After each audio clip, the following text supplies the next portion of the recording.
Hello, and welcome to Life of a Boss, the podcast, hosted by entrepreneur, public speaker, and mentor, Jason Hardin. This podcast is all about helping audiences create and reach their own definition of success through positive thinking, perseverance, and personal development. Having survived extreme obstacles from an early age, such as cancer, poverty, abuse, family dysfunction, and even homelessness, Jason has learned how to master the art of resilience and defy all odds to become the boss he is today. So, get ready for some serious game and remember to keep an open mind.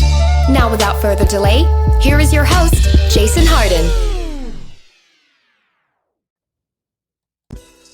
Yo, and welcome back to another wonderful episode of Life of a Boss, the podcast. I am your host, Jason Hardin, and I am extremely excited and happy to be here, probably because I'm going to be recapping our interview with award-winning radio producer Tawala Sharp from KFI 640, more stimulating talk radio.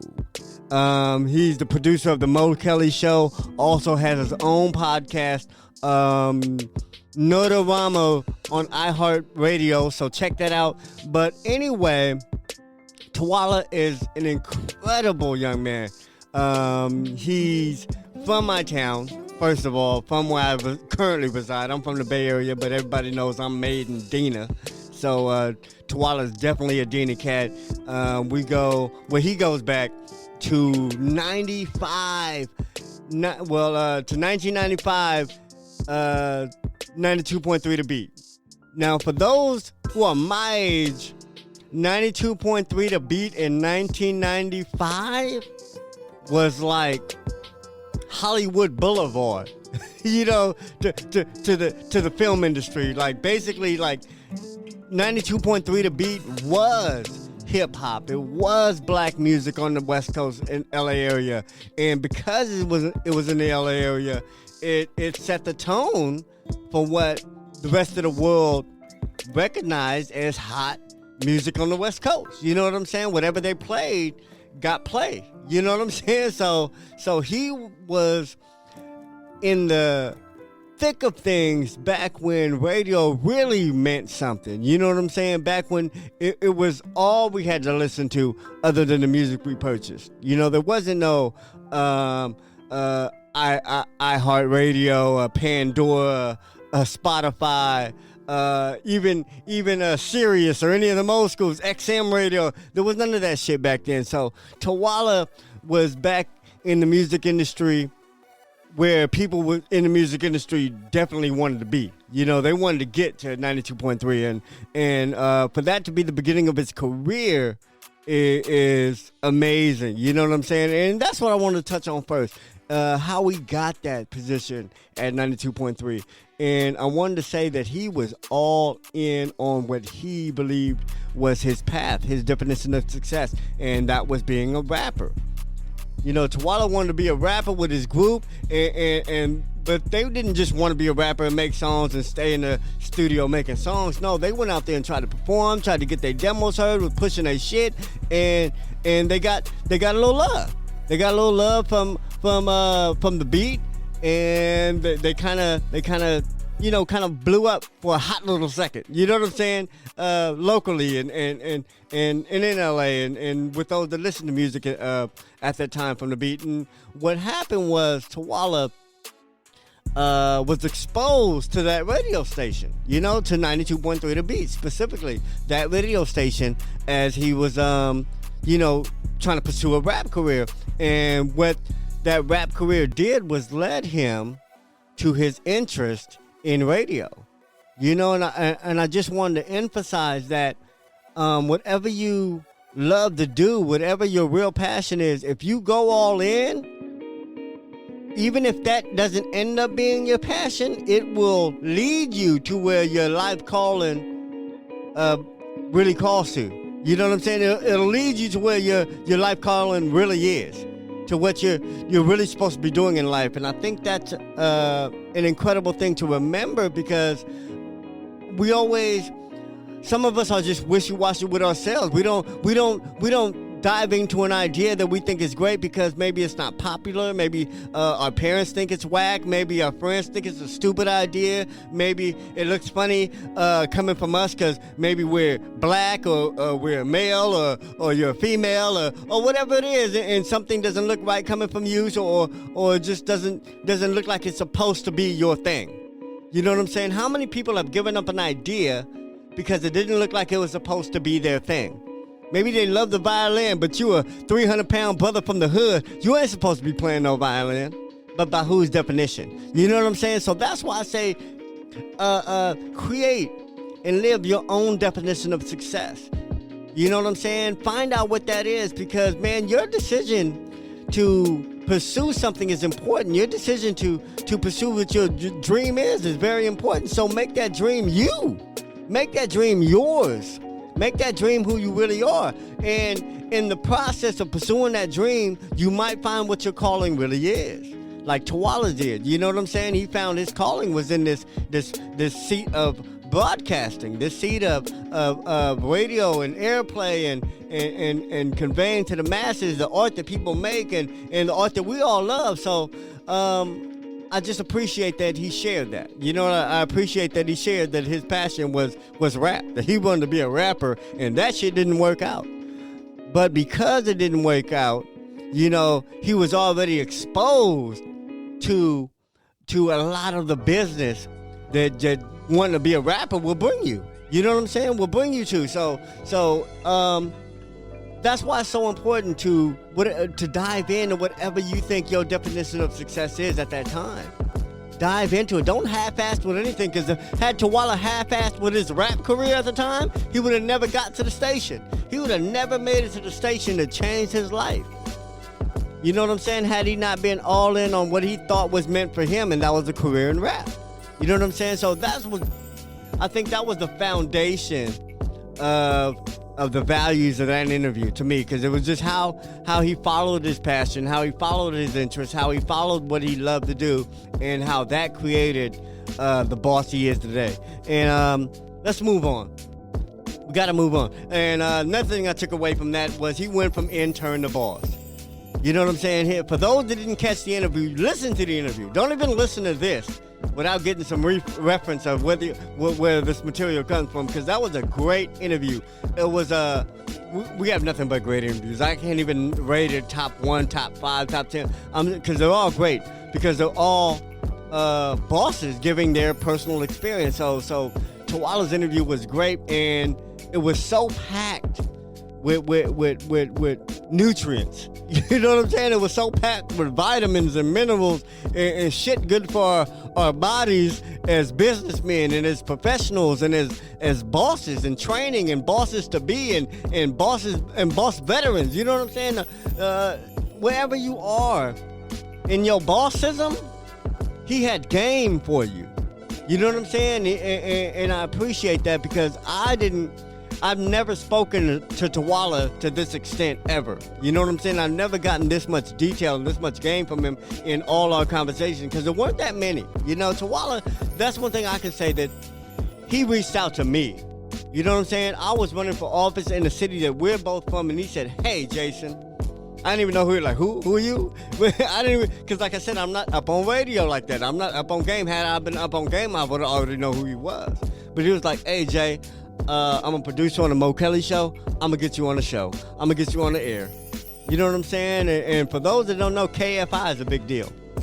You know, 560 radio, I think there's channel 560 AM radio, KFI, the Mo Kelly show is a big deal. Mo Kelly, at the time, I don't know if it still is, but at the time, it was the only black talk show on KFI. The only black radio program on KFI. So he, you know, led the way. If there's more blacks now, that's great, because he led the way. But if not, he's still leading the way and pioneering that channel and that station for people like us. And they make a way for people like us. It ain't folks that just took that way and ain't looking back, man. They make a way for folks like us. And that's why he had me on the show. And it was just an awesome experience. And that's one thing that I can say about Tawala, is that he knows how to give back. And that's one thing I guess I wanted to say more than anything, is the brother's attitude towards giving towards showing love. And I think that was the most apparent thing in the entire interview. He showed love, and he expressed how he showed love, and expressed the gratitude that he has for being able to show love. You know what I'm saying? Because he said that if he ever got into that position, he promised God that he would give back and make a way if he ever got into any position of status and of power and of influence. And he has done that, and I can vouch for that. Incredible brother. But anyway, he went from intern to boss. You know what I'm saying? So being in them radio stations as, I'm not going to say wannabe artist, but as an aspiring rap artist, an aspiring rapper, and just being exposed to that station and those studios, that's what made him choose to be an intern. And for those that don't know, interns really don't get paid. Some do, but most interns don't get paid. So he did what he had to do to become an intern just to not get paid, to work his ass off. And I think the brother's work ethic is my next point. Man, the brother said make yourself indispensable. He made himself indispensable at the beat. He did everything that was asked of him and more. And did it with detail and care and humility and pride. And that's what you have to do. You have to take pride in what you're doing. Whatever. I told him, man, if I was shoveling shit, I'd be the best shit shoveler that day because, man, I chose to do it. So I'm going to take pride in it. I'm not going to choose to do something and then have a shitty attitude about it. So stop doing that. If that's you, if you choose to do something, or if you find yourself at a job, at a task, at a volunteer place, or whatever the fuck, and you're upset, and you're mad, and you're cranky, fuck you, because your ass chose to be there. Ain't nobody asked your ass to be there. Ain't nobody, well, even if they asked, they didn't twist your arm. Nobody put a gun in your head and make you show up. So if you show up anywhere, put that fucking pride and ego and all that to the side. Well, the ego part, if you're going to have pride in what you're doing. Don't have pride in who you are. I'm too good for this. No. Have pride in what you're doing. Put your ego to the side. Check your ego at the door and do the job. If you agree to do something, do it. And that's another thing Tawala said, man, if you say you're going to do something, do it. You know, that's one of the prerequisites of a boss. I do what the fuck I'm going to say I'm going to do. I'm going to die trying. You know what I'm saying? So I appreciate that as nice as Tawala was, he was very hardcore about his work ethic, about his values, about his standards, about his non-negotiables. You know what I'm saying? So that brings me to humility. He said one of the most important qualities you can have is humility, being humble. And he spoke about Biggie Smalls, man. There's so many takeaways here, and I only got so many minutes. But he shared a very interesting story about Biggie. And this was after Tupac died, right before Biggie died. You know, that was a very small window. And that was also the window where Biggie was the king of rap. Pac was gone. And Biggie was the king of rap, and he shared how when Biggie came to the station, to the beat, how Tawala was so, you know, he was pumped, he was upset, because, you know, he was who riding for the West Coast. You know what I'm saying? It was easy we all got caught up in that shit for the most part, that East Coast and West Coast beef. If you was alive then, listening to hip-hop, and knew about Tupac or Biggie, you picked a fucking side. And it was usually the side you lived on. You know what I'm saying? So Tawala was no different, no better at the time. You know, he picked a side, and he worked at ground zero of West Coast music. You know what I'm saying? Of the West Coast headquarters of that East Coast West Coast war. So to know that Biggie was coming. He was pumped. He was pumped to give this motherfucking attitude. You know what I'm saying? Give him, I guess, all kind of bad service. I guess that's what you do. Give him a hard time, I guess. But he said Biggie came.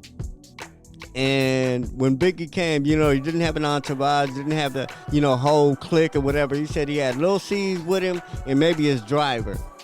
And he said Biggie came with just the most humble attitude. Just like, you know what, thank you for having me down here, man. I appreciate you calling me down here and having me here and whatever. And he said it was just so humble. Biggie was so cool and so laid back and so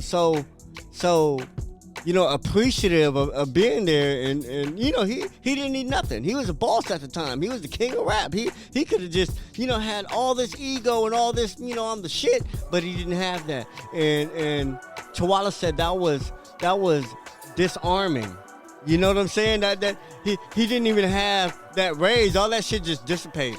All that anger, all that excitement, all that energy that he had in this invested in this East Coast West Coast beef, which is bullshit, by the way. You know what I'm saying? Just another way for black folks to perpetuate ignorance and violence and negativity. But he got caught up in that, as we all did at the time, and he said that just left his body.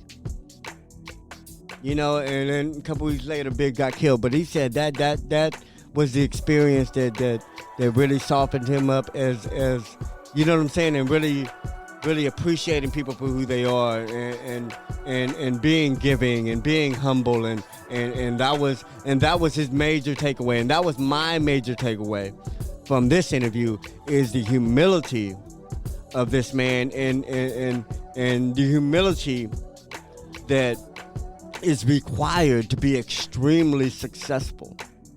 You don't become successful and then become humble. Success comes with being humble. Success comes with knowing you're not the greatest. The world doesn't revolve around you. There's going to be a better one after you. You're just one in a million. You know what I'm saying? Success comes with knowing your insignificance, as well as knowing your greatness. You know what I'm saying? Like, you have to know both. You can't walk around thinking I'm the shit all the time. You know what I'm saying? It's great. I'm not going to say don't do it at all. I'm just saying that you can't walk around thinking I'm the shit all the time. Not all the time. You can't act like that. You can think it, but you can't act like that. Sometimes you have to act like there's other people on this planet with you. And you have to give a fuck about these people, even if you don't know these people. And that's humility. You know what I'm saying? Knowing that the world doesn't revolve around you. And I think that's the greatest quality you can have no matter what you achieve in life. Because that right there will always help another person achieve something. That right there will always keep you idolized and admired, and people will want to be like you. You know what I'm saying? Like if you have everything in the world and you're an asshole, man, people are like, I don't want to be him. You know what I'm saying? People wouldn't want to. Like, if that was the life you have, you just seem miserable. When you're an asshole, you seem like you're a miserable person. I ain't never met an asshole I thought was a fun-loving person. You know what I'm saying? I think they're all miserable people. People that, like, misery loves company type shit. I think people want to make you miserable because they're miserable. But people that are humble, people that are grateful and gracious and sincere and genuine, man, those people they look like folks that have the most joy in their lives. But anyway, I'ma end it there, man. I love y'all. I love that interview with Tawala, man. Hit him up on Twitter at Tawala if you want to connect with him, man. The brother is a genius when it comes to this broadcasting business, when it comes to this airplay, when it comes to radio, when it comes to podcasting. Like I said, he's been in the game since before podcasting. So I was honored to have him on my show, honored to have him critique me, and I definitely invited him on the show again. I love y'all. Check us out every Monday and every Thursday for new episodes of Life of a Boss, the podcast, man. And remember, success is a lifestyle. Peace.